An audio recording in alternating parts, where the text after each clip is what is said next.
La idea de utilizar el tema de los derechos humanos para armar una campaña contra Cuba, con la cual deslegitimar a la revolución cubana e intentar justificar el bloqueo económico, las agresiones contra Cuba, es una idea que no surgió en Estados Unidos hasta principios de la década del 80. Está en el documento de Santa Fe, aquella plataforma política ultra reaccionaria con la cual el presidente Reagan ganó la elección. Allí se dice, debemos usar este tema contra Cuba.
El Consejo de Derechos Humanos, en su quinta sesión dedicada al proceso de construcción institucional del Consejo, decidió descontinuar el mandato de seguimiento de la realidad de Cuba, que encarnaba una figura que era la representante personal de la alta comisionada, que había sido impuesto mediante una resolución que Estados Unidos logró realizando brutales presiones, que se aprobara en el año 2005.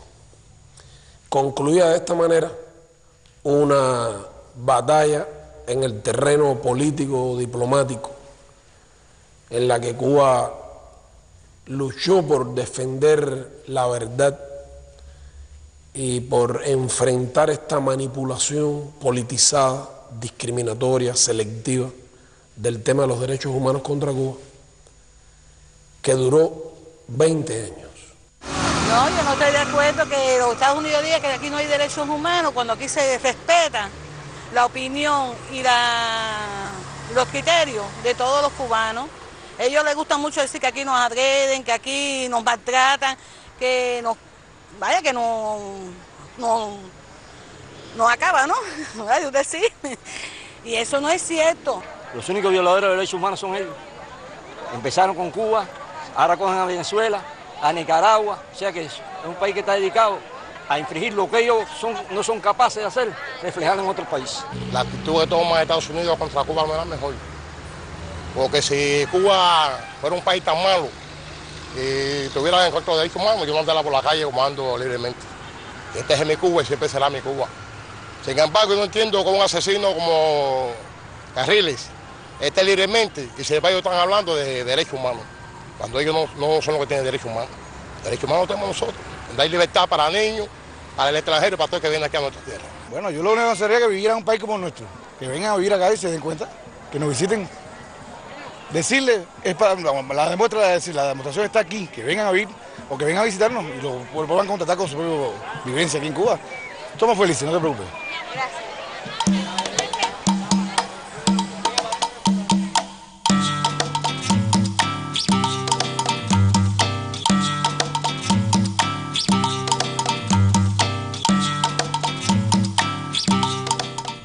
El concepto que tiene Cuba de los derechos humanos es el que está consagrado, digamos, en los instrumentos internacionales en esta materia.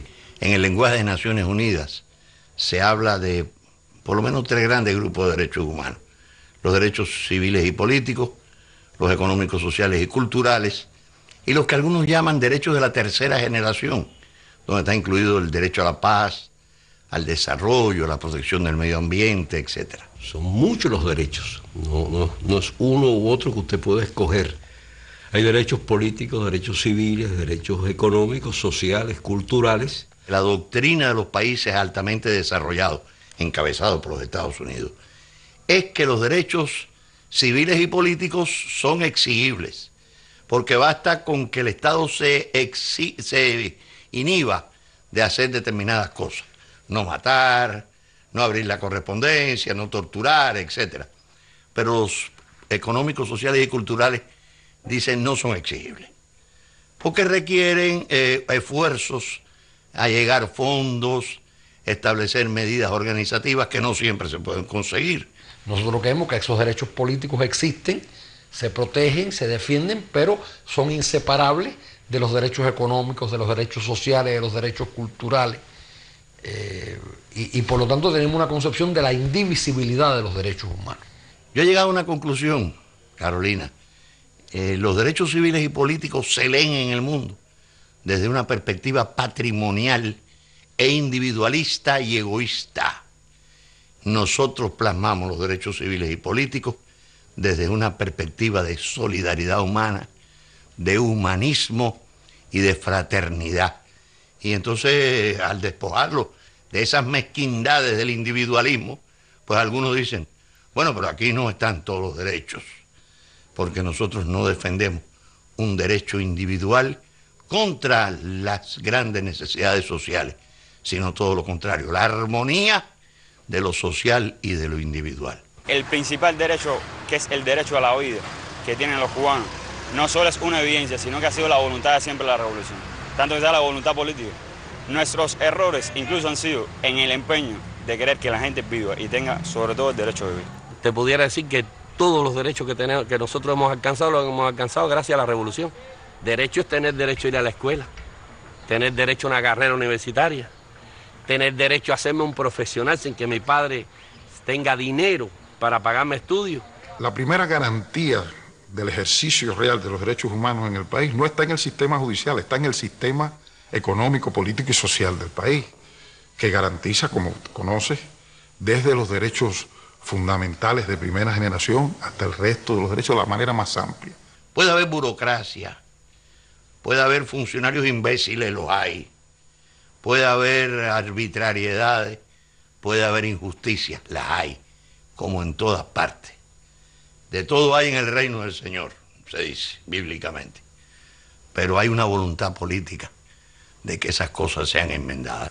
Y yo diría que más que andar con una bocina, ¿no?, vociferando que se tienen y que se cumplen los derechos y acusando a los demás, lo que hay es que demostrar en la práctica cómo acontece la protección efectiva de los derechos humanos de las personas en uno y otro lugar.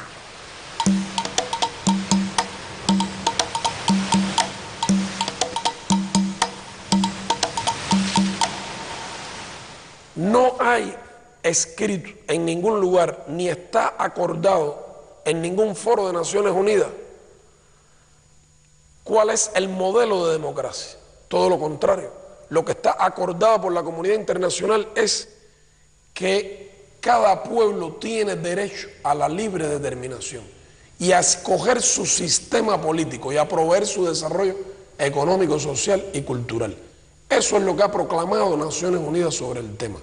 Cuba, coherente con eso, con esos principios, reconoce el derecho de otros pueblos a escoger su sistema, pero reclama para sí el mismo respeto.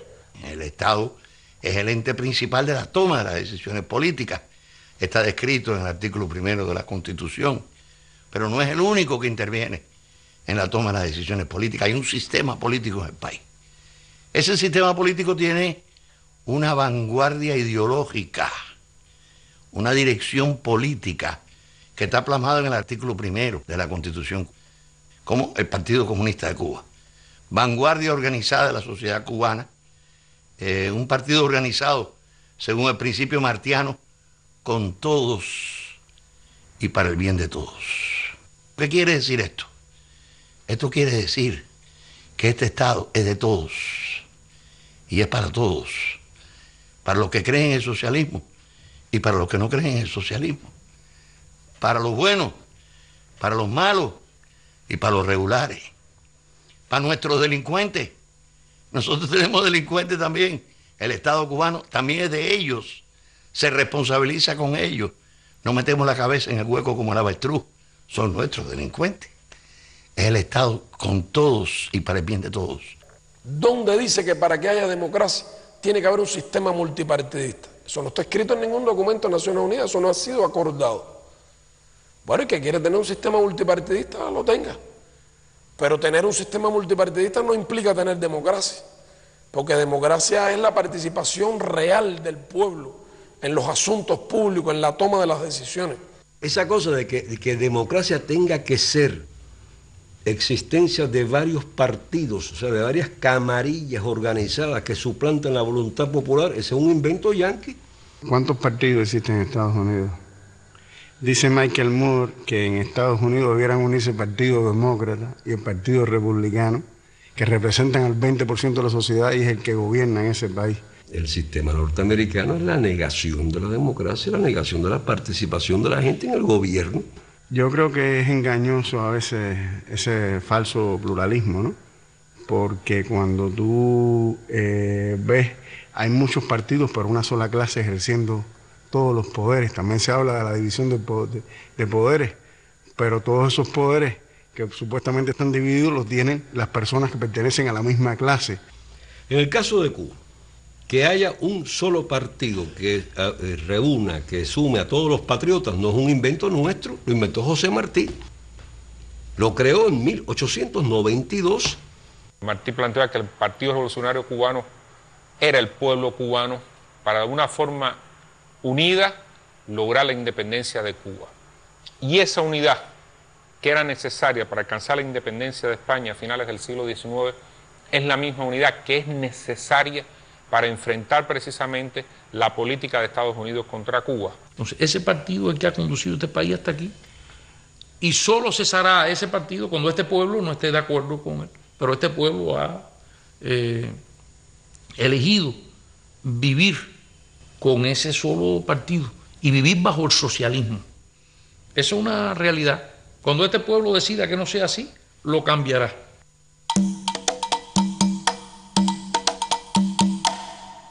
Cada cual tiene derecho a tener su sistema, pero nosotros hay que respetar nuestro derecho a escoger nuestro sistema, que incluye un sistema electoral, que incluye elecciones periódicas, que incluye sufragio universal y directo, que incluye inscripción automática en el registro electoral, que incluye una población con casi 12 grados promedio de escolaridad, que sabe lo que quiere y lo que decide cuando va a las elecciones, que no puede ser manipulado.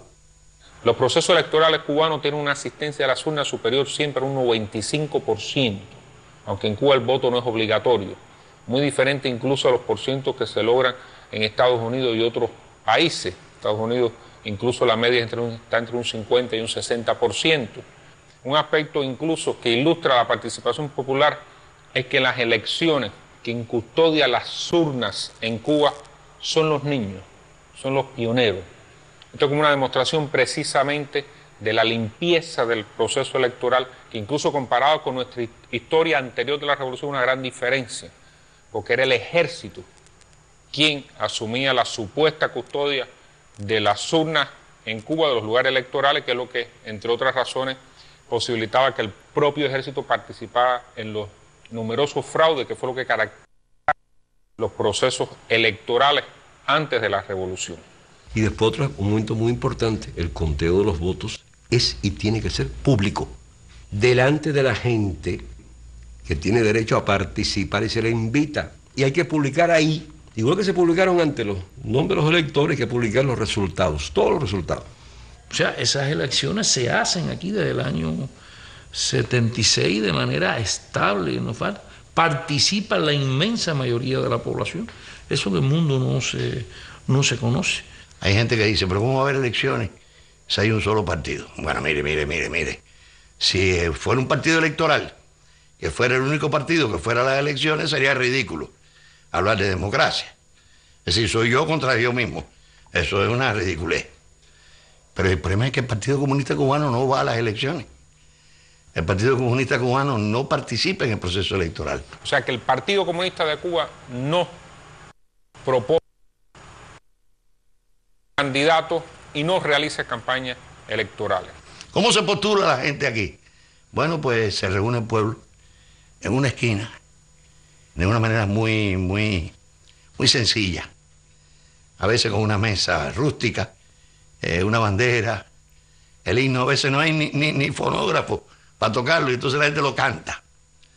Y entonces se lleva a que se haga la propuesta.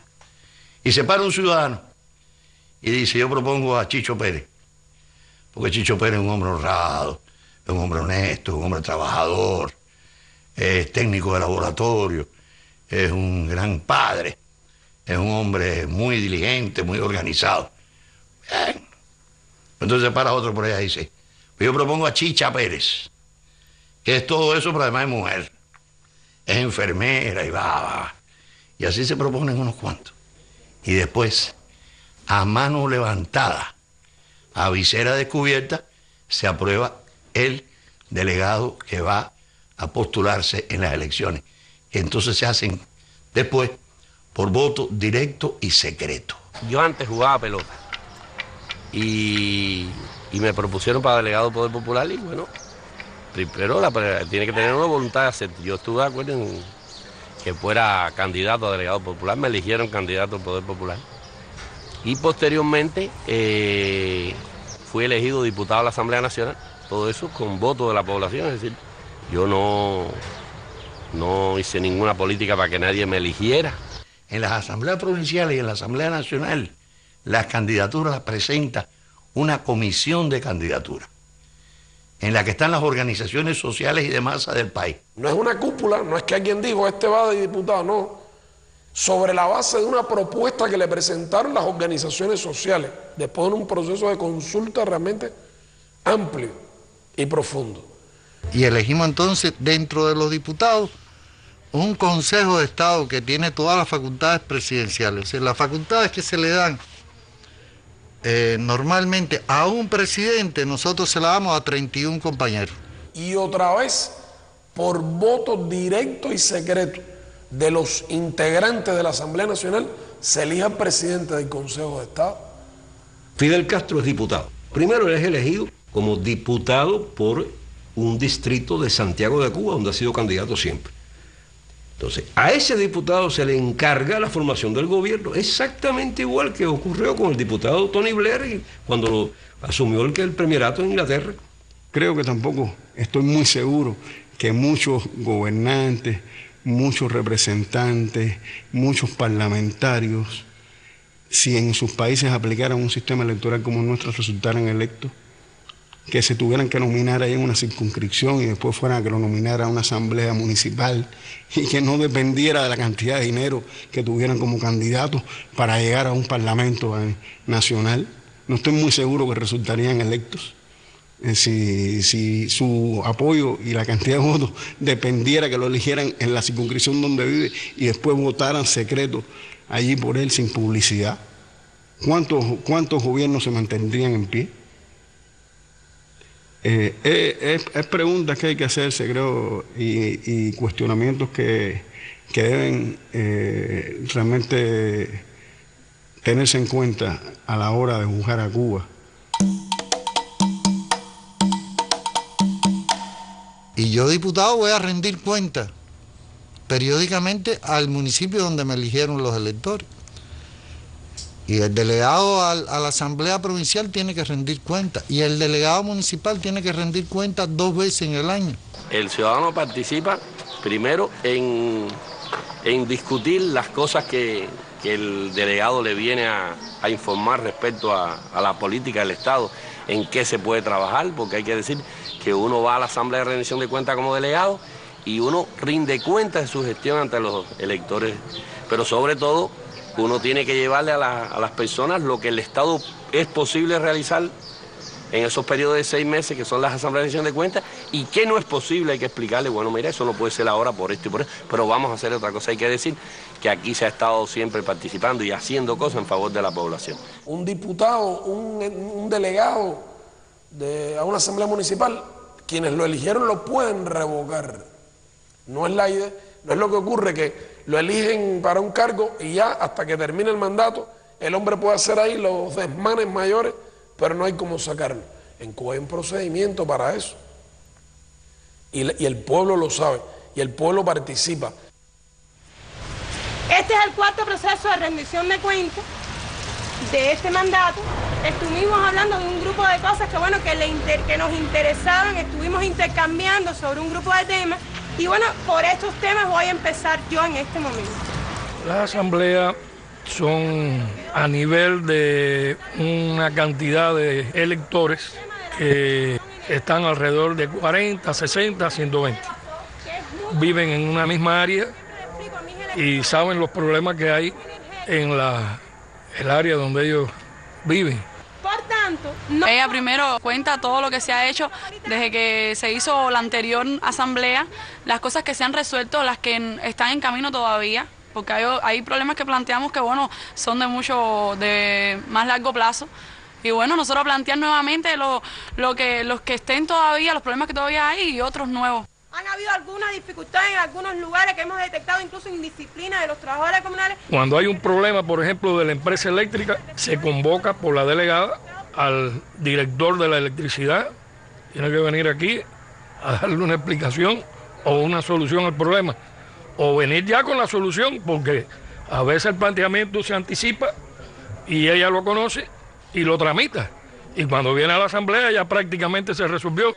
Hay muchos espacios donde yo puedo plantear mi criterio, y no es solo la asamblea, porque bueno, la asamblea es para el vecindario, pero en la escuela, en la universidad, hay asambleas en el comité de base de la juventud, de la Unión de Jóvenes Comunistas a la cual pertenezco, y entonces también tengo otro espacio ahí para poder hablar. Tengo un espacio en la FEU, que es la Federación Estudiantil Universitaria, a la que también pertenezco, y es otro espacio distinto, el de la UJC, y también puedo plantearlo. Si tú quieres hablar algo, ve para allí, no te pongas después en la esquina a hablar y a decir que hay un problema, no, tienes que ir allí, venir aquí y decirlo aquí. Y la gente viene. El espacio nunca falta. Para hablar nunca falta el espacio.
Se pretende dar la idea de que en Cuba no hay sociedad civil.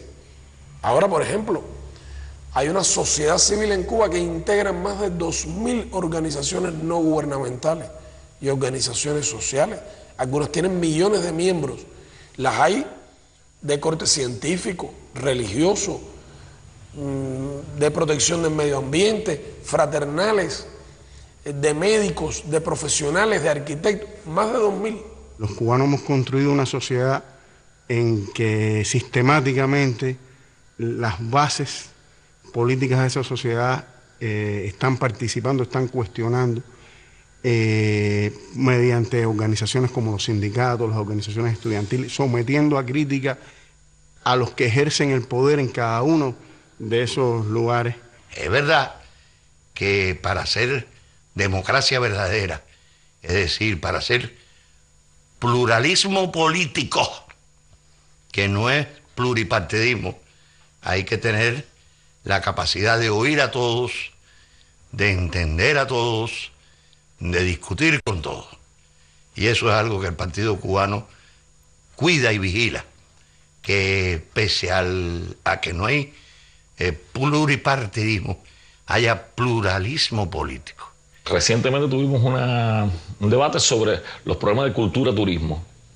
Si alguien piensa que ahí había una unanimidad total y que todos estábamos de acuerdo, estábamos siguiendo una línea partidaria, bueno, esa es una de las razones por las cuales normalmente el enemigo se equivoca muchas veces y tira para donde no es. Tiran para donde no es porque suponen que hay como una especie de bloque monolítico, un pensamiento único establecido que tiene que ver con una disciplina partidaria. Y entonces, imagínate tú, entre artistas, ahí en mi comisión está Cacho, uno de los grandes pintores cubanos. Lo más iconoclasta que se puede uno imaginar, lo menos parecido a una persona que sería capaz de seguir una disciplina partidaria. Silvio Rodríguez, miembro del Parlamento, igual, una persona de una tremenda capacidad intelectual, de una claridad de pensamiento y una persona amorosísima. Tampoco militante del partido. Bueno, imagínate cuando se reúnen todos estos artistas con compañeros que atienden el área cultural, digamos, del turismo. Los encontronazos son tremendos. Las personas, los artistas, los intelectuales dentro del conglomerado del país tienen sus derechos, crean, escriben, polemizan, discrepan. Yo creo que además es muy saludable que en una sociedad haya opiniones discrepantes. Yo no creo en la unanimidad. Yo creo que es saludable en cualquier colectivo humano que hayan diferentes puntos de vista y que con respeto y sobre una base constructiva puedan discutir para llegar a una alternativa mejor. Es decir, hay mucha gente con mucho pensamiento, incluso de variaciones dentro de nuestra sociedad, incluso dentro de nuestro socialismo. El primero es Fidel. Donde radica ese criterio de que hay una especie de bloque monolítico es en el hecho de que sí, no solo los parlamentarios, sino el país en general, una mayoría aplastante de la población siente que no va a volver al pasado y que no sería justo volver al pasado y no quiere volver al pasado, lo cual no quiere decir que tenga que estar de acuerdo con todo lo que está pasando ahora y que piense que el futuro, todo el mundo piensa que el futuro va por la misma canalita. Posiblemente hay tantas visiones del futuro de Cuba como personas pueda haber. Basta solamente dar una mirada a lo que se publica en Cuba, leerlo, para que te lleves una idea de lo crítica, lo diversa que es la mirada de nuestros intelectuales sobre nuestra realidad. No es una novela rosa lo que escriben los intelectuales cubanos sobre la Cuba de hoy. El cubano es, y la revolución ha enseñado también a la gente a ser crítica. La gente a veces dice, no, los cubanos que critican mucho a la sociedad. Claro, si la revolución ha enseñado eso, a criticar su sociedad, a tratar de verla con ojo crítico para que se perfeccione, para que se renueve, para que sea más parecida a lo que sueña la gente, a las aspiraciones del pueblo. Y eso es parte de lo que tú ves, no solo en esos espacios, sino en la calle, en cualquier lugar donde uno está. A la gente nuestra, lo primero que se hizo para darle verdadera libertad de expresión fue enseñarlo a leer y escribir. Aquí había prácticamente casi 1 millón de analfabetos al triunfo de la revolución y otra cifra importantísima de semianalfabetos. Fidel dice, no le decimos al pueblo cree, le decimos lee. O sea, la idea de que tú no puedes ejercer ningún acto democrático, ni votar, ni hacer política si no tienes cultura. Al crear el acceso a la educación universal, la revolución puso en manos de los escritores cubanos un público masivo. Y ellos saben y conocen que el día que el capitalismo se enseñoreara en Cuba, ese lector masivo y esa posibilidad de realmente un lector riguroso, crítico, desaparecería, como hemos visto que ha pasado en el este de Europa. Las ideas no se prohíben, las ideas se combaten con ideas y las ideas se enfrentan con ideas. Si nosotros fuéramos una sociedad basada en prohibiciones y maldiciones, no estuviéramos aquí. Libertad y prensa. Habría que pensar bien en qué es el concepto de libertad y de qué prensa estamos hablando. Creo que son términos que han sido muy manoseados, muy manipulados. a los cuales se les ha puesto contenidos que nada tienen que ver con la realidad. No puede haber libertad de prensa donde reina el capital, donde reina el mercado, donde cada vez hay una mayor concentración del poder económico y del poder político. 4 agencias aquí en América Latina, 4 agencias, son las que emiten 90 de cada 100 palabras que se emiten. Yo me maravillo a veces cuando veo algunas noticias de esa prensa tan libre, que no le puede decir terrorista a un hombre como Posada Carril, le tiene que decirle anticastrista. Es tan libre que no puede usar las palabras adecuadas. Ese no es un terrorista, ese es un militante anticastrista. No existe un solo periódico, no existe una agencia de prensa sola que le pueda decir terrorista a esa persona. Tienen un problema serio con los diccionarios, con la semántica, tienen un problema serio con el significado de las palabras, ¿no? Igual que han convertido la guerra en sinónimo de terrorismo y el terrorismo en sinónimo de guerra. La guerra de los poderosos es guerra, la guerra de los pobres es terrorismo. Son libres para decir mentiras, libres para decir infamia. Tienen una total libertad para la infamia. En nuestra patria la prensa no es una propiedad privada de nadie en particular. Esa propiedad está repartida entre los sindicatos, entre la juventud. Posiblemente tú estuvieras en el periódico Juventud Rebelde, ese es el periódico de los jóvenes cubanos. El partido tiene también su periódico, las mujeres tienen su periódico, los científicos tienen su periódico, los estudiantes tienen su periódico. Es decir, la propiedad aquí está bien repartida. Cuando los del norte y toda la mafia norteamericana empezaron a preparar maletas pensando que esto se derrumbaba y pensando que íbamos a cerrar la sociedad nuestra más, como ellos dicen, que la cerramos más, no, todo lo contrario. Nosotros abrimos más emisoras de radio, que en aquel momento teníamos 55, hoy te puedo decir que tenemos 90 emisoras de radio. Si en aquel momento nosotros transmitíamos alrededor de 350.000 horas, hoy transmitimos casi 600.000 horas de radio al año. Si en aquel momento teníamos solo 2 canales de televisión y 6 canales territoriales, hoy tenemos 49 en total, 4 canales nacionales, 1 canal internacional, una emisora de radio internacional, y en toda la provincia, que tenemos 14 y un municipio especial, hay un canal de televisión. Y ahora estamos desarrollando los telecentros a nivel, o sea, los canales a nivel de municipios. ¿Para qué es eso? Para limitar la libertad de expresión, para limitar la libertad de prensa. No es para ampliar la libertad de expresión, es para llegarla a las grandes masas, para que tengan la posibilidad de expresarse en la radio y en la televisión.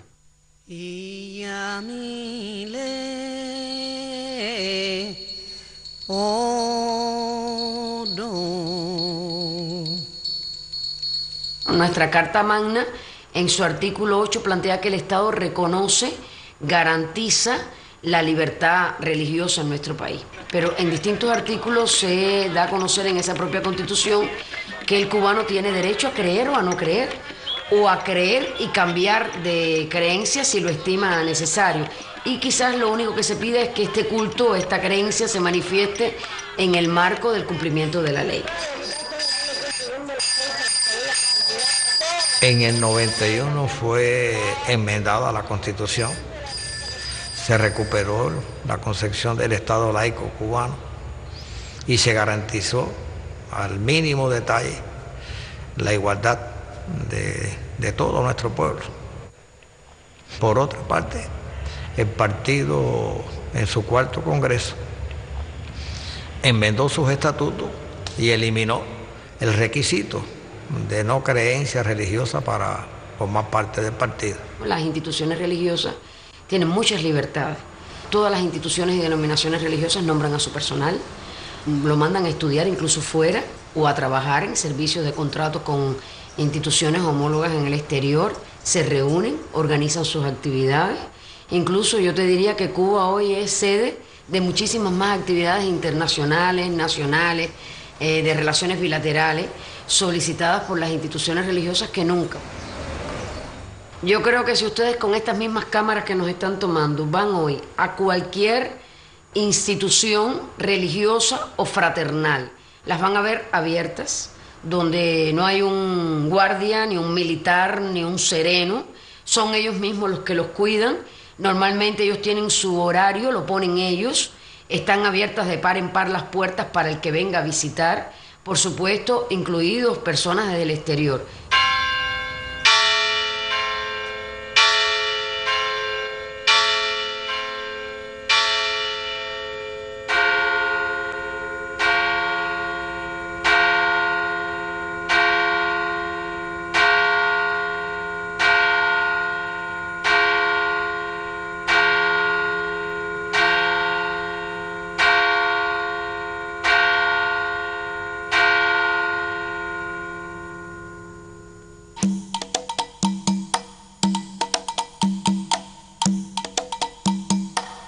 Estados Unidos también convirtió el tema migratorio en un terreno para la batalla contra Cuba, contra la revolución cubana. De manera que la política migratoria de ellos hacia Cuba ha estado politizada, ha estado dirigida a los mismos fines y colabora como mismo el bloqueo, como mismo el terrorismo, como mismo las acciones subversivas, al mismo objetivo de derrocar a la revolución cubana. Si hay un tema manipulado, torcido y retorcido por la propaganda norteamericana, es el de la inmigración. Y por lo tanto existe una ley cuyo objetivo final es promover la emigración desde Cuba, la emigración ilegal, para poder utilizarla con fines de propaganda. Estados Unidos es el único país del mundo con dos leyes migratorias, la general y la ley de ajuste cubano. La ley de ajuste cubano fue firmada por el presidente Johnson en 1966. Establece que todo cubano que llegue a territorio norteamericano, independientemente de la manera en que lo haga, aunque llegara después de haber asesinado, secuestrando aviones, secuestrando barcos, tiene derecho a que al cabo de un año y un día de estar en territorio norteamericano, se le conceda de manera automática la residencia permanente en los Estados Unidos. No hay una ley de ajuste argentino, ni brasileño, ni venezolano, ni nicaragüense. No se atreverían a hacerlo porque sería inundado el país por inmigrantes y en este momento la onda más bien es anti-inmigrante. Entonces hay personas que van a la sección de interés y no le dan la visa, se la niegan. Pero si asaltan un barco o un avión y lo obligan a ir a Estados Unidos, llegan ahí y le dan la tarjeta verde. Al mismo tiempo que ellos les negaron la entrada. Entonces, conduces a la violencia, al crimen. Y, desgraciadamente también a personas que pierdan la vida. Ha proliferado además el contrabando humano, lanchas rápidas que vienen de Estados Unidos, le cobran $10,000 por persona a las familias allá para llevarle desde aquí a un familiar. Son contrabandistas de personas. Muchas veces tienen accidentes. Además, pero con otro agravante. Ese es el país que corta las comunicaciones aéreas con Cuba. Hacia Estados Unidos hubo años en que fueron 30,000 cubanos que viven en Cuba de visita a ver a su familia y regresar. Bush prohibió esos viajes. Pero no es Cuba, no es Cuba quien lo impide, es el gobierno de los Estados Unidos. Podrían ir los cubanos de visita allá afuera.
Ha sido una obsesión del gobierno de los Estados Unidos a lo largo de décadas fabricar en Cuba una oposición, porque ellos han apostado a que la revolución se desgaste, pero es que no surge esa oposición.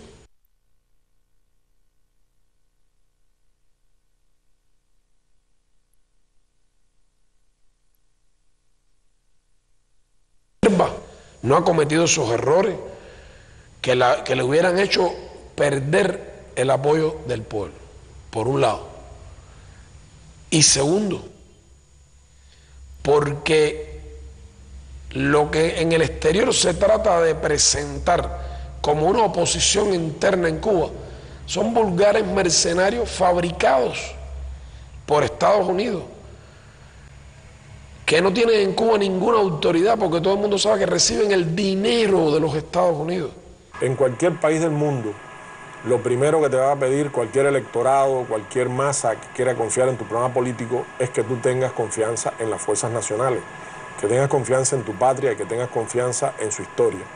Si tú estás asalariadamente al servicio de una potencia extranjera que además es hostil a tu pueblo y que es la causante de sufrimientos sin fin, entonces es una posición éticamente muy reprobable. Uno de esos personas defiende el bloqueo norteamericano, que no sufre porque ella recibe dólares norteamericanos, ninguno trabaja. ¿Tú quieres ser periodista? No hagas una carrera, no te quemes las pestañas estudiando, etcétera. Ponte a conspirar contra Cuba y dices que eres periodista, ya, te da un título de periodista. Casi todos son periodistas, intelectuales, artistas, que no es verdad. Dentro del plan de desestabilización de Bush para Cuba hay $2 millones para el programa de bibliotecas independientes en Cuba. Por lo tanto, esto es público y notorio. Como no pudieron reclutar para la campaña bibliotecarios de carne y hueso, crearon bibliotecarios virtuales para venderle al mundo la estafa de que estamos en presencia de una especie de bibliotecarios disidentes o enemigos de la revolución cubana. Falso. ¿Qué es una biblioteca independiente? Su casa. Casa que en este país se respeta. Es decir, mientras usted no comete un delito dentro de su casa, haga lo que quiera. Y esa persona dice que eso es una biblioteca independiente, le ponen nombres tan peculiares a su biblioteca independiente como Laura Bush, la mujer de Bush, que es bibliotecaria.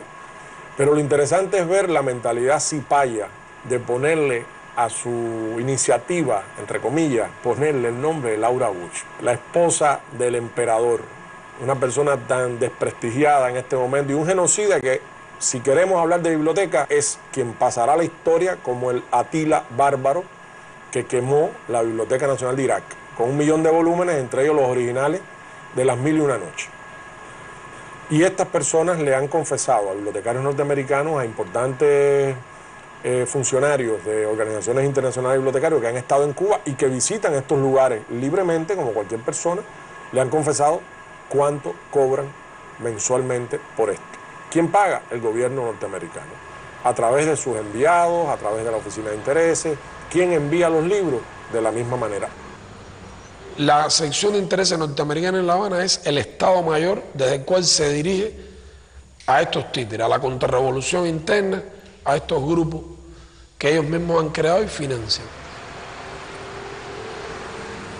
El gobierno de los Estados Unidos dedica cuantiosos recursos a la subversión contra Cuba.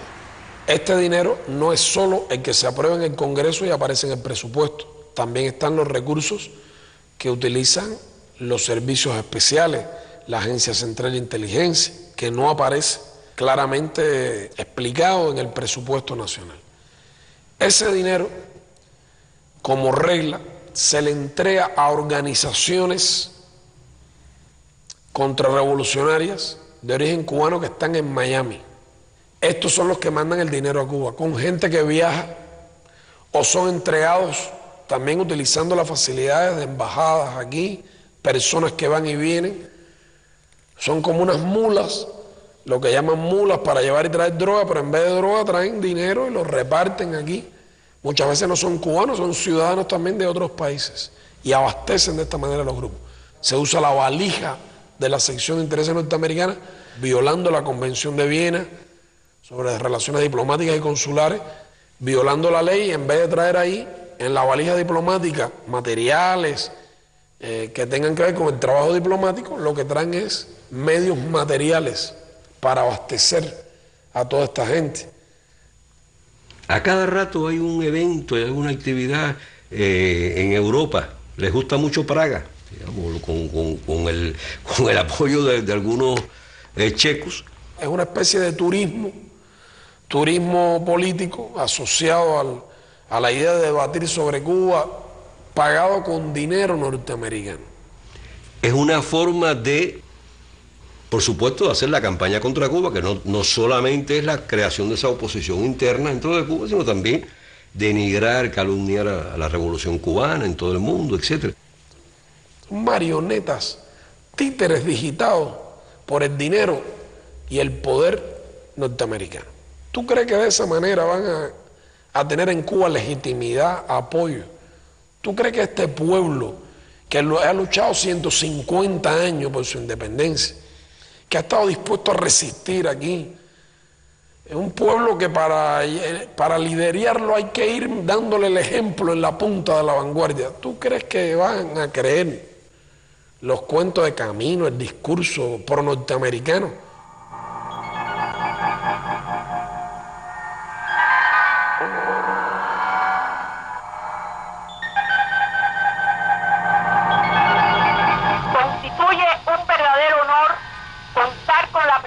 De diplomáticos extranjeros acreditados en nuestra patria, de otros huéspedes distinguidos que nos han honrado al concurrir a este evento. Y el gobierno de los Estados Unidos no ha dado un centavo aquí para nada, y quiero que quede claro. Nosotros tenemos que agradecer en grande la ayuda de nuestros hermanos en el exilio, la ayuda del gobierno americano. Esto ha sido posible gracias a ellos, gracias a que nos han ayudado para poder sufrir todos los gastos de nuestros hermanos y todo el local que se encuentra aquí. Nosotros agradecemos la colaboración que nos han brindado la prensa extranjera, la cooperación de la Oficina de Intereses. Eso tenemos que agradecerlo mucho, la participación del hermano del señor Kenzo. Y el gobierno de los Estados Unidos no ha dado un centavo aquí para nada, y quiero que quede claro. Las palabras del señor presidente de los Estados Unidos hacia nosotros. Tengo el siguiente mensaje para los que se congregan hoy para protestar por la represión en Cuba. Durante su lucha por la libertad de su país, el pueblo de los Estados Unidos está de su lado.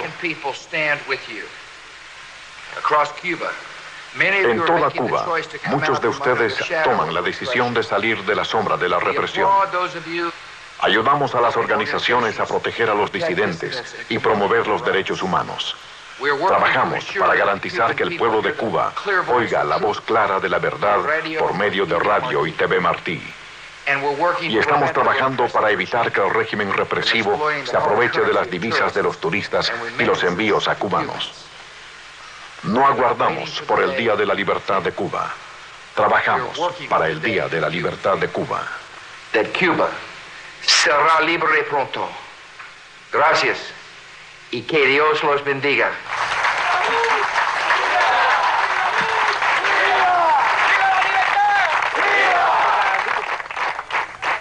Yo manifesté en 2 ocasiones sí a Bush, porque yo no tengo otro presidente que no sea él. No hay en Cuba nadie en prisión por haber dicho una opinión distinta e incluso contraria al gobierno o a las ideas de la revolución. No lo hay, sino por cometer delitos, por recibir dinero de la potencia extranjera que agrede a su patria, por haber trabajado para ayudar a aplicar en Cuba la ley Helms-Burton y el bloqueo, por haberle dado información útil que permite entonces perseguir empresas que tienen negocios con Cuba, por haber tratado de contribuir a legitimar la política norteamericana contra Cuba. Son mercenarios. Es que algunos países a mí me causan asombro, pero ¿cómo tú me dices a mí que le preocupa que en Cuba sea una figura delictiva y se sancione a alguien por estar a la paga de una potencia extranjera? ¿Eso es un delito en Estados Unidos? Eso en cualquier país del mundo es traición, alta traición, traición terrible, traición a la patria, pero traición a un país. Sencillamente eso no se permite en ninguna sociedad.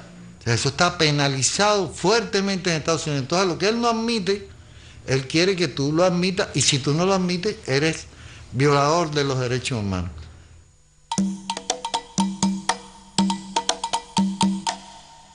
Presos políticos sí son los 5 jóvenes cubanos que están en cárceles norteamericanas en estos momentos. Estos sí son presos políticos, acusados injustamente, condenados en juicios sin ninguna garantía y sometidos a tratos inhumanos y degradantes en las cárceles donde hoy cumplen sus condenas. El caso de los 5 es un caso en el que el sistema judicial de los Estados Unidos está siendo utilizado para encauzar una razón política. Ellos no han trabajado como los otros para una potencia extranjera. Ellos, de hecho, no cometieron los delitos para los cuales se les acusa.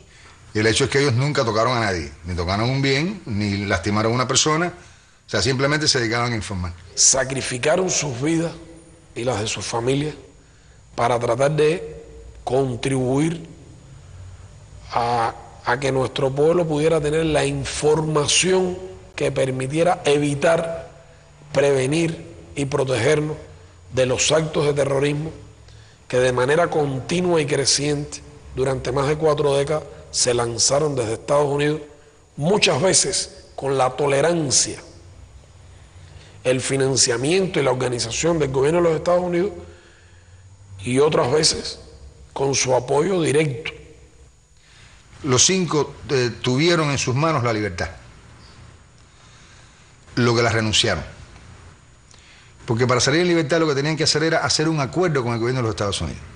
Y lo que tenían que decir era que ellos estaban en los Estados Unidos conspirando contra los Estados Unidos. Y eso no es verdad. Lo que pasa es que si ellos claudicaban y firmaban el acuerdo, se convertían en lanzas en vez de en escudos. Ellos se fueron para allá de escudos, no de lanzas. Y entonces la culpabilidad de ellos, ese reconocimiento falso, iba a implicar un disparo contra Cuba. Porque entonces Cuba era un país interesado en conspirar contra los Estados Unidos. Cuba es una amenaza para los Estados Unidos. Después de eso ya todo el mundo sabe lo que viene. Se les condena y se les mantiene en prisión para castigar nuestra resistencia.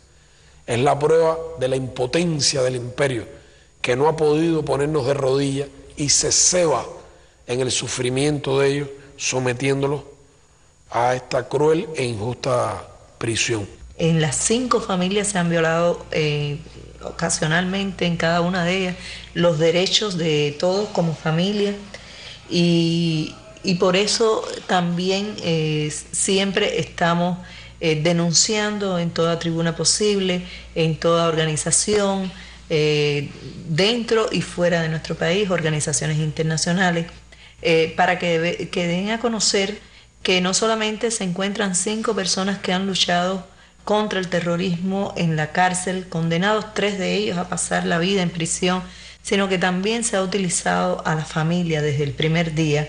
Estaban condenados de antemano, porque les hicieron el juicio en Miami, el único lugar del mundo donde no tenían una mínima garantía, porque su juicio fue un show mediático, un circo, para complacer a esos grupos de extrema derecha que habían llevado a la presidencia a George Bush cuando orquestaron aquel fraude en Miami que hizo posible que fuera elegido por la diferencia de un voto como presidente de los Estados Unidos por la Corte Suprema, por unos jueces que su padre era quien había nombrado. Esa es la realidad.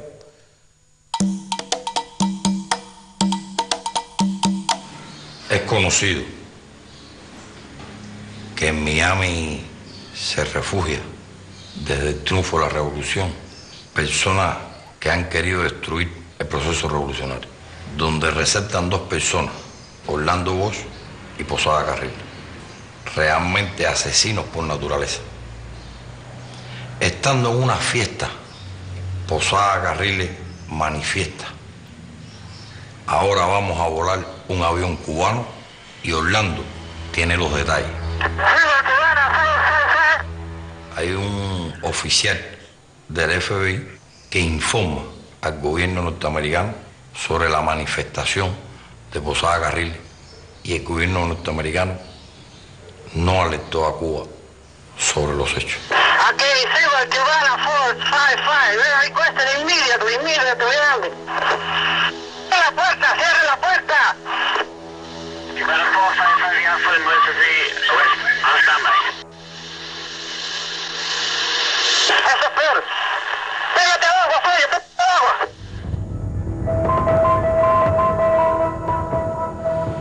Mataron a mi padre, pero quedaron 3 hijos. Mataron a mi padre, pero quedan 8 nietos. Yo hoy le dijera al gobierno norteamericano que no perdiera más su tiempo, porque no vamos a ceder ni un tantico así en esta revolución.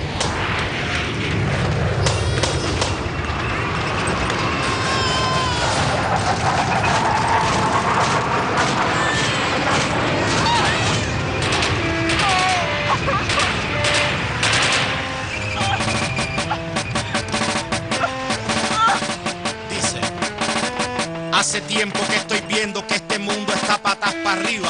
La gente paga con su sangre el precio de la vida. Los niños lloran porque el hambriento no tiene salida y mueren bajo el fuego de la tierra prometida. Los ricos dividiendo a cañonazos el planeta con la supremacía blanca a punta de escopeta, atacando bastiones, religiones y profetas en nombre de una paz con metralleta. Y están televisando lo que pasa, están llevando el odio a los rincones de tu casa. Están haciendo un show con el abuso y la matanza. Están midiendo el rating criminal de la venganza. Ahora que el mundo ha cambiado, que los asesinos quieren a la gente. Ahora que están atacando a los niños con bombas más inteligentes. Ahora que corre la sangre en nombre de la paz. Ahora que hay fuego amigo. Ahora que dice la fe que todos los pobres somos enemigos.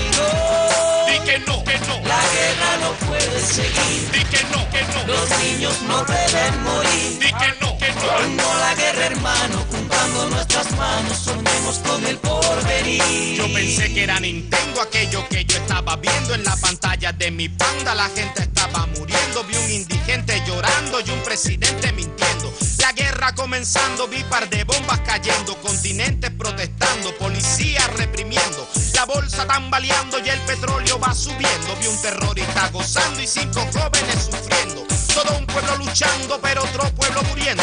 Vi los ojos de aquel niño que las tropas han matado por estar en el momento y el lugar equivocado. Di que no, y ponte en 3 y 2 con toda esa gente que quieren llenar el tanque sacrificando a inocentes. Di que no, porque el chamaco tuyo puede ser el que salió en primera plana esta mañana muerto de bala. Di que no, la guerra no puede seguir. Di que no, que no. Los niños no deben morir. Di que no, que no. No la guerra, hermano, juntando nuestras manos, soñemos con el porvenir. Di que no, que no. Di que no, que no. Di que no, que no.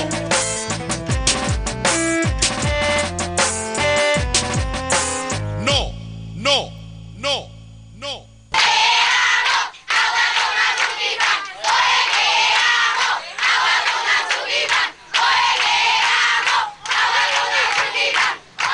El enemigo apuesta a la idea de que las generaciones que vienen detrás de la generación que hizo la revolución la van a lograr corromper, engañar, dividir, se van a cansar, no van a tener la misma fortaleza de espíritu para seguir sacrificándose con tal de defender esos ideales.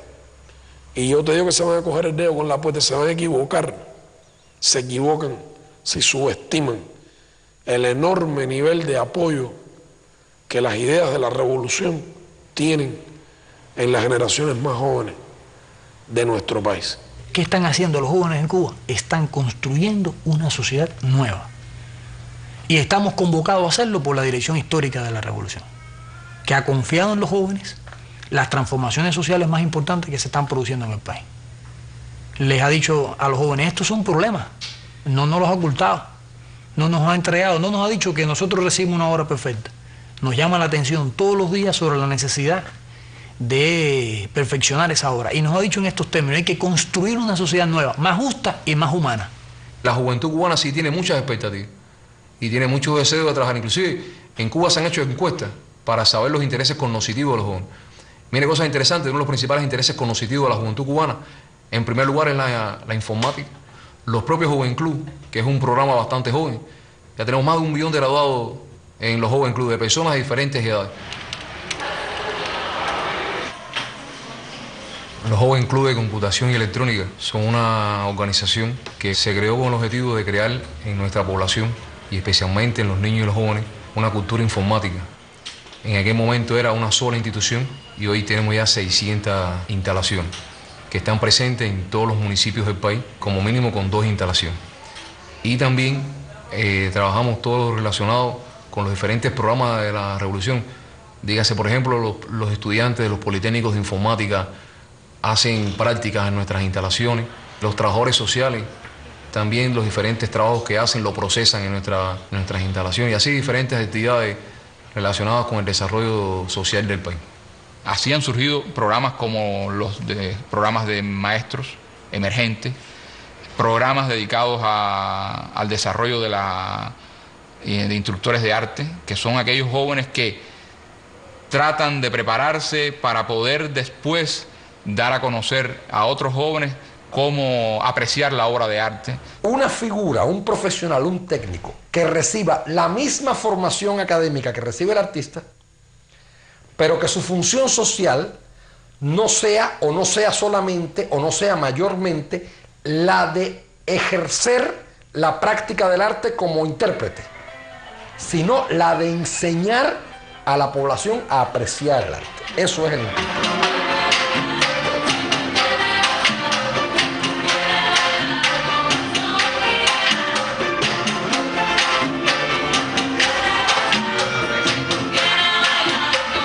Hay 15 escuelas de instructores, una en cada provincia, una en la Isla de la Juventud. Es el mismo concepto, en cualquier lugar se puedan formar. Las 15 escuelas de instructores tienen una matrícula de 16.000 estudiantes.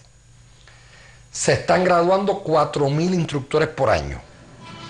O sea, se garantiza, y cada vez más, el libre o relativamente fácil acceso a los bienes, un amplio acceso a los servicios y sobre todo un acceso masivo al conocimiento, a la apreciación. Y de esas mismas, pudiéramos decir, bases, parte entonces el acceso a la práctica artística, de manera que cada persona tenga la oportunidad.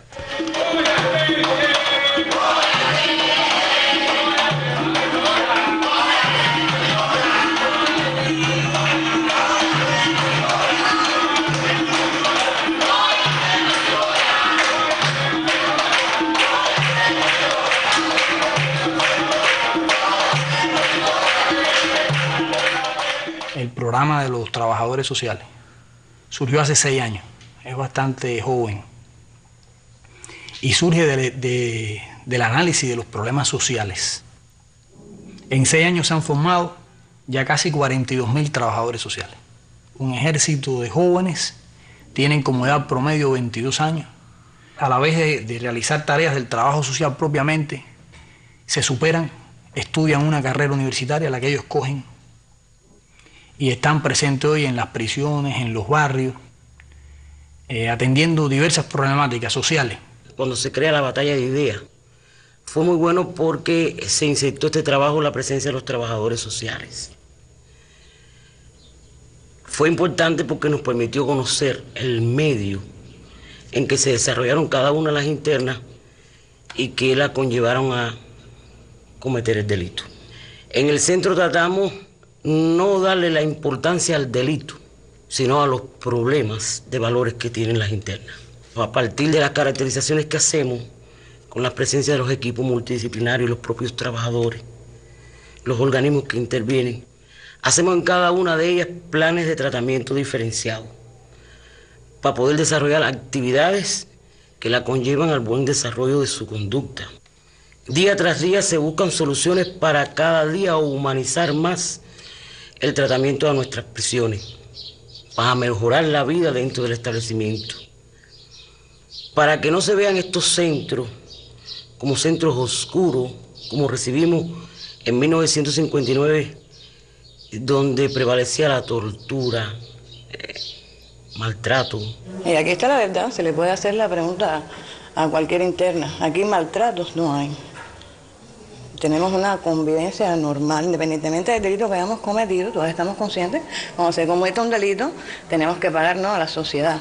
Debo decirle sinceramente que cuando tuve este percance en mi vida me asusté muchísimo porque tenía unas ideas, la que tiene todo el mundo que no ha pasado por esto, y cuando llegué aquí realmente me ha asombrado muchísimo porque me siento tranquila, me siento segura, no recibo maltrato ni de los oficiales que nos atienden, ni de mis compañeras, que son mucho más parecidas a todas las personas que veía en la calle que lo que yo me figuraba.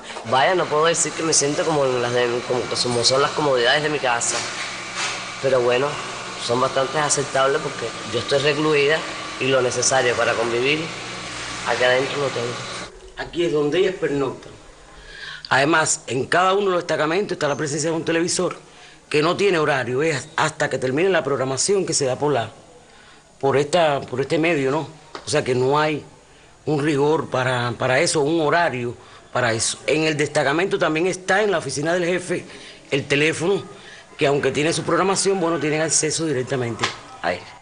Aparte de los beneficios que agrupan nuestra base reglamentaria, nosotros tenemos que los primeros beneficios que recibe el recluso es el tránsito por el régimen en los establecimientos penitenciarios. Él tiene beneficio estando en la prisión a la libertad condicional, tiene beneficio al cambio de medida por el decreto 3013, tiene beneficio a una libertad extrapenal en caso de que sea un enfermo, como otros beneficios que ya se cumplimentan dentro del establecimiento penitenciario. Ellos tienen el derecho a la visita, en dependencia del régimen en el que se encuentre. Allí tienen derecho a trabajar, se les da la posibilidad de que estudien, de que se superen a sí mismos. El salario que devengan como parte del trabajo que hacen en las prisiones, pues es parte de lo que ellos mismos le entregan a su familia. Abogamos porque la mayoría de los reclusos trabajen. Por ejemplo, aquí hay internas que son del régimen de mínima severidad. Ellas son las que preparan toda la producción que se va a hacer en el otro taller. Llevan mucho tiempo trabajando acá en la fábrica, que desde aquí se confeccionan las necesidades que tengan todas las prisiones. Trabajamos con las civiles y trabajamos también con las reclusas, pero la comunicación es muy... O sea, nos llevamos muy bien. Otro de los beneficios importantes que se le da es la salud y la atención. Se le da la atención estomatológica. Este es un hospital que surge en el año 76, ubicado dentro de una unidad penitenciaria de máxima seguridad, que desde su inicio aparece con una misión importante, es decir, brindar la asistencia médica y estomatológica especializada a todos los reclusos de la nación.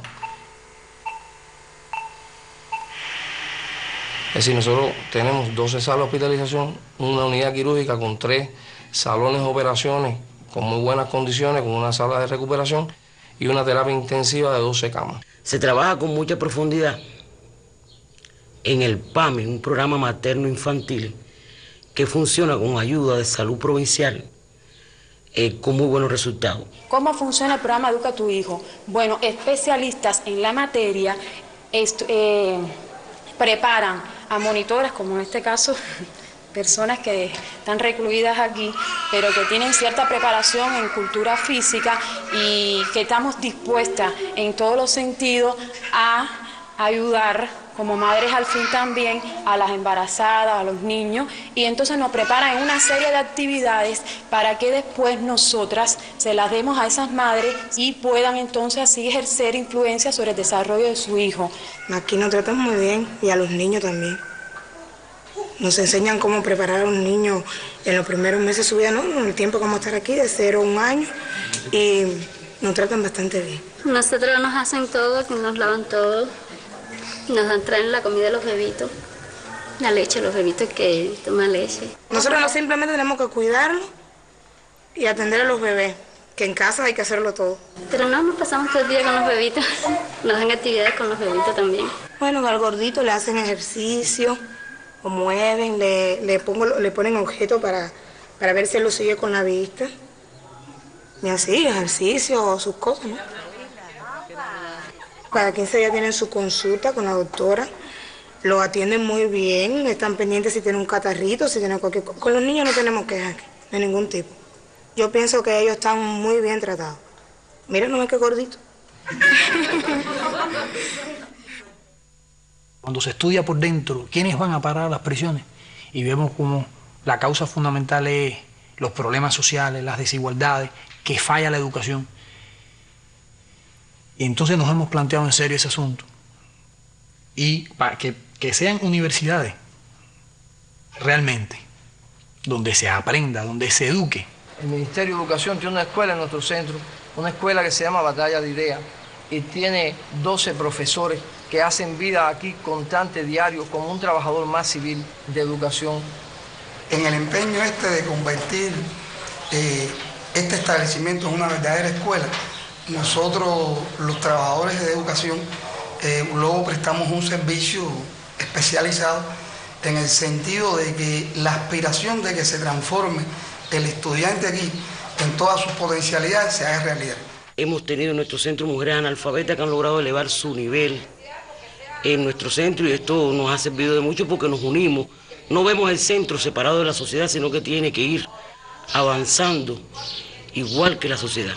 Lo otro que bueno que estamos haciendo hoy como parte de la universidad es la formación de enfermeros reclusos emergentes. Es decir, le damos la posibilidad a los reclusos que en el tiempo que van a estar recluidos, darle la posibilidad de que estén 2 años con nosotros haciendo la especialidad. Una primera especialidad que se hace en 1 año, en el término de 1 año salen como enfermeros básicos y en un segundo año terminan como enfermeros técnicos. Es decir, se le da esa posibilidad y son reclusos que después al final tienen la posibilidad de incorporarse al sistema de salud pública cubano.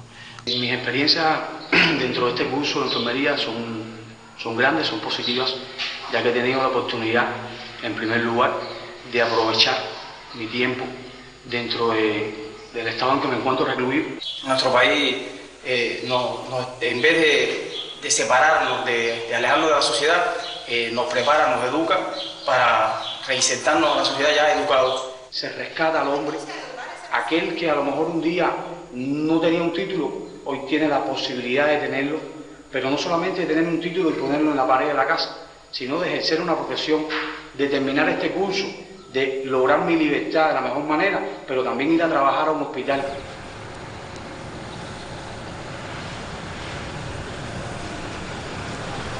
Le habla el mayor Alejandro Valdés Pozo, director del Centro Experimental de Jóvenes de San Francisco de Paula, proyecto que inicia sus acciones en octubre del 2001 con la idea de transformar el tratamiento que hasta en ese momento se venía realizando con la población penal joven.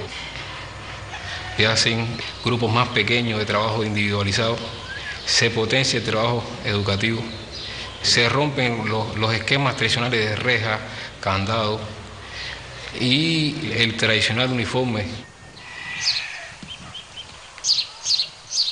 Estas son las oficinas de los jefes de grupo y educadores, que bueno, donde ellos llenan todos los papeles nosotros, los expedientes y demás. Seguidamente a las oficinas están los cubículos, los primeros cubículos del dormitorio, donde estamos ubicados por grupo, por nivel escolar, y aquí donde vivimos, donde dormimos, donde tenemos nuestras pertenencias, o sea, donde realizamos las actividades dentro del dormitorio. En la calle yo pensaba de otra manera, al cual desde que aquí ya no pienso de esa manera que pensaba en la calle. Eran las fiestas, las cosas, las muchachitas, divirtuados de muchas cosas que aquí me han enseñado. Realmente ser disciplinado, honesto, honestidad, la cultura que he adquirido en el centro de San Francisco de Paula. Aquí se imparten 3 de los 4 niveles de enseñanza: primaria, secundaria y facultad, porque el otro es en la sede universitaria afuera, que ellos van y vienen solos. Tenemos la posibilidad de salir del centro, nos vestimos, decidimos, cambiamos la ropa y vamos solos, llegamos hasta acá, hasta la calzada, vamos a la parada, cogemos el transporte y vamos hasta el Cotorro. Cotorro vamos y entramos a la universidad, esperamos el horario de clase, la profesora nos ya entra para adentro y entramos ya y empezamos las clases. Cuando concluyen las clases en la universidad, que sería siendo 8 de la noche, regresamos a nuestro centro de golf. Esperamos la boda, a veces nos tomamos un refresco en la esquina, nos montamos y venimos para acá. En este centro la idea es que toda la semana tengan un acercamiento con la familia. Y nos preocupamos y nos ocupamos de aquella familia que no venga a visitar, el por qué no vino a visitar. Hasta para una actividad se citan a los padres, las madres, algunas madres cogemos y nos llamamos, oye, vamos a comunicarnos, que hay trabajo voluntario, vamos a comunicarnos para la fiesta del 31 de diciembre, para todo, lo mismo para todos se cuentan con los padres. Todo, aquí nada se puede mover sin contar con los padres. Vaya, los padres somos como unos internos más aquí con los hijos de nosotros. Ellos participan activamente en todas las actividades de la comunidad, incluso actividades deportivas. Estoy hablando de festivales deportivos. Ellos participan en torneos de béisbol y en torneos de fútbol. De manera que formen parte de la comunidad donde estamos y creando en ellos hábitos de convivencia, que es lo que potencia nuestro país. Quisiera seguir estudiando. Y eso es un propósito que me lo tengo yo y lo voy a lograr. Seguir estudiando para ser una persona en la vida. Hay un pensamiento de nuestro héroe nacional que dice: se ha de tener fe en lo mejor del hombre y desconfiar de lo peor de él. Hay que dar ocasión a lo mejor para que prevalezca sobre lo peor, si no lo peor prevalece. Quien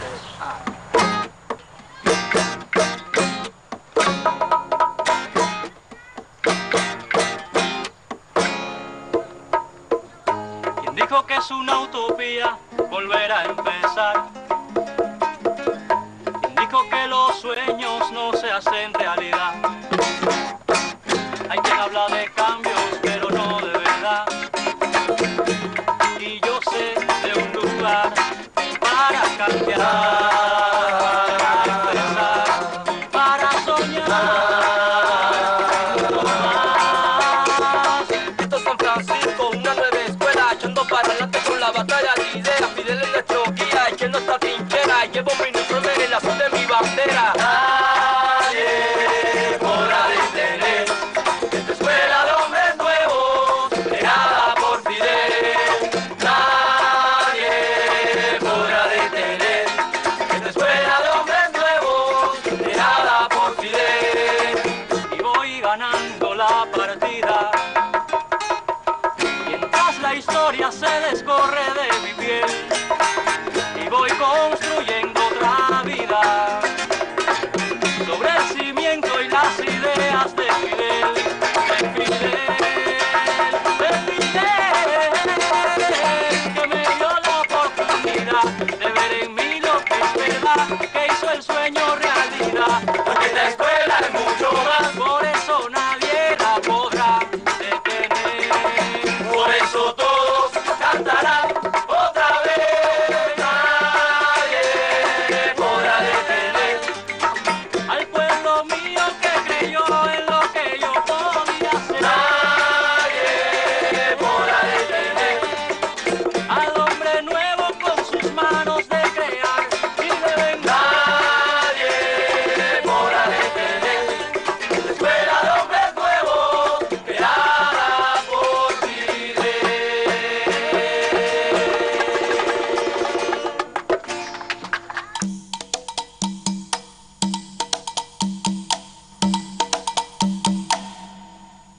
Cuba cuenta con un plan de acción nacional para la atención a las personas con discapacidad.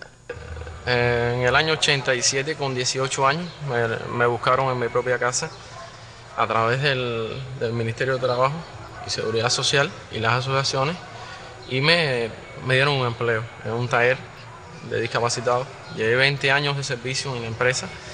Actualmente estoy en el grupo de dirección de actividades en la Casa de Cultura. Es decir, trabajo con los grupos de aficionados, trabajo con la música.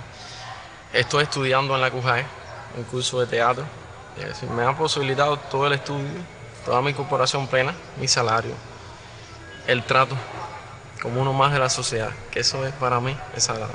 Yo soy discapacitada, tengo la retinosis pigmentaria y un glaucoma muy severo, por lo cual me vi obligada a dejar de trabajar y el Estado cubano me asignó una pensión de la cual satisface mis necesidades básicas como tal. Me llamo José Manuel Pérez López, director de la escuela especial que atiende a niños ciegos y de baja visión, Abel Santa María Cuadrado. En la escuela trabajan un total de 62 especialistas, donde se les ofrece todo este tipo de servicios, o sea, atención psicológica, logopédica, la asistencia de un médico pediatra, de un médico en oftalmología. Se le da atención por especialistas en orientación y movilidad, por especialistas en rehabilitación visual, además de también algunas otras especialidades como en el caso de la educación física, deporte, educación musical, computación, o sea que complementan toda la formación integral que requiere cualquier tipo de persona, pero mucho más estos niños con deficiencias visuales. Lo ayudan a uno a ver el problema de una manera diferente, de todo lo que ellos pueden lograr, de que ellos pueden aprender a leer y escribir, a hacer algo en un futuro, a valerse por sí mismos. Y bueno, me orientaron mucho y eso es fundamental para los padres. Las niñas que tú y yo, pero también más... Yo soy del campo, lejos, y entonces, ¿qué más ayuda de esto? Porque en la enseñanza general no lo pudiera haber tenido, no pudiera haber estado estudiado, ¿no? Porque aquí hay otras formas de enseñar, más dedicación de los profesores, es diferente. ¿Quién está al lado mío, papá? ¿Quién está al lado tuyo? Papá. ¿Qué papá? Yo. Papá es director. Papi, dígame. No, el director no está aquí. No, ¿tú cuál papá entonces? Eso es una cámara de televisión. A ver la cámara. Eso que estás tocando ahí. A ver. Ay, fírmame. Te están filmando. ¿Por dónde es? Por ahí. A ver. ¿Cómo se aprieta? No, pero tú no puedes andar en la cámara, porque si no, no sale en el televisor. Firma, mamá. Ay, yo quiero ver a mamá por ahí. ¿A qué mamá tú quieres ver por ahí? A mamá Rosita. Ah, ¿tú quieres ver a mamá Rosita por el televisor? Sí. Pero Rosita no está aquí. Rosita te va a ver a ti. ¿Usted está tranquilito ahí filmando? Sí. Yo no lo veo filmando. Está filmando. Ah, mire, yo no lo siento, discúlpeme. Pero dale, continúa. Yo no lo siento. Para mí como que actúa normal como los demás, que nunca llega a ser, pero bueno, uno lo ve así. Como que a veces está entre un grupo de niños y se le olvida que es ciego a uno mismo. Y a veces me digo, caramba, sí lo es, pero bueno, puede relacionarse con los demás niños, puede jugar, puede leer, puede escribir. También tenemos algunos tratamientos especiales en los programas de los servicios sociales que se brindan a algunas madres que tienen hijos con discapacidades severas. Cuando nació le diagnosticaron un retraso mental profundo, pero ya como usted ve es casi moderado, entrenable. O sea, ¿por qué? Por la relación social, los paseos, el medio, las personas, porque bueno, la integración social. Y aquí está Rosita también, una niña linda, una niña que está muy limitada motoramente, no puede hacer nada con sus manos, con sus pies. Aún mira su cabeza, su sostén es débil, pero muy motivada, muy integrada a la sociedad. Estuvo en la Escuela Especial Solidaridad con Panamá de Niños Discapacitados. Aprendió muchas cosas, aprendió incluso a leer por letra, cuenta, coopera mucho, ve televisión, su comprensión se ha desarrollado intelectualmente, ella ha ido mejorando. Y yo trabajaba y por supuesto Vladi nació y tuve que dejar de trabajar. Entonces me sentía mal porque bueno, mi esposo trabaja, pero bueno, no es la misma independencia. Ahora yo en estos momentos le digo a mi esposo que la que mantiene la casa soy yo. Porque comparado el salario de mi esposo con el mío, yo en estos momentos recibo 635 pesos. 635 pesos ganamos Vlad y yo, somos el gran sueldo de la casa. Independientemente, los medicamentos me lo dan gratuito. Y ella también es una niña pensionada, ella cobra 300 pesos mensual, o sea que ella cuando vamos a lugar, ella tiene su dinero, ella también tiene su economía, ella tiene independencia también. Ella pide el dinerito. Ella pide para el pelo, para la ceja, para la manicure, para que le compre las cosas, ella lo pide todo. Ella va a la tienda y escoge su ropita, dame esto, cómprame lo otro. O sea que ella, y mucho amor, mucho cariño, como ustedes ven, todo para ellos, en función de ellos, e integrarlo cada día más a la sociedad. Al principio uno se siente muy deprimido con ellos, porque bueno, tú piensas que las personas la rechazan, pero al final no. Como tú la integras, todo el mundo la coge de la misma forma. Realmente, si en cada lugar de este mundo fuera una asistencia social como la que nosotros tenemos, el mundo avanzaría mucho más, se respetaría mucho más a lo que es el ser humano, se respetaría la capacidad de cada cual, no solamente en un trabajo ordinario, sino también al discapacitado que no puede valerse. Realmente aquí sí existen los derechos humanos. La idea de que un pueblo puede ser mantenido por la fuerza, oprimido, choca con la historia. En América Latina los pueblos se sacudieron y derrotaron las brutales dictaduras que Estados Unidos entronizó en los países. ¿Por qué el pueblo cubano iba a ser menos? Si creyera que esto es una dictadura, si creyera que esto es un gobierno que no represivo. El problema es qué ha pasado en Cuba. El problema es que en Cuba hay una revolución, Carolina, una revolución, una de las más hondas, profundas, radicales y al mismo tiempo más humanas que ha habido en la historia. ¿Qué es lo que ha pasado realmente? Que se han encontrado con un pueblo francamente heroico, de acero, indomable, porque le han impuesto el genocidio, han tratado de liquidarlo, hacerlo sufrir, matarlo de hambre, etcétera, etcétera. Y, bueno, algún que otro podrá flaquear, podrá encontrar alguno que se venda, etcétera, que se alquile, pero somos 11 millones de cubanos. Y aquí no hay 11 millones de mercenarios, ni nada que se parezca a eso. Y la vida dirá, ¿no? Si yo estoy equivocado y ellos logran crear las condiciones para derrocar a la revolución e implantar aquí otra vez a sangre y fuego un estado neocolonial como el que tuvieron, bueno, nosotros no estaremos para verlo, porque habremos caído en una trinchera defendiendo la revolución.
Pero aquí está, hecho realidad su sueño.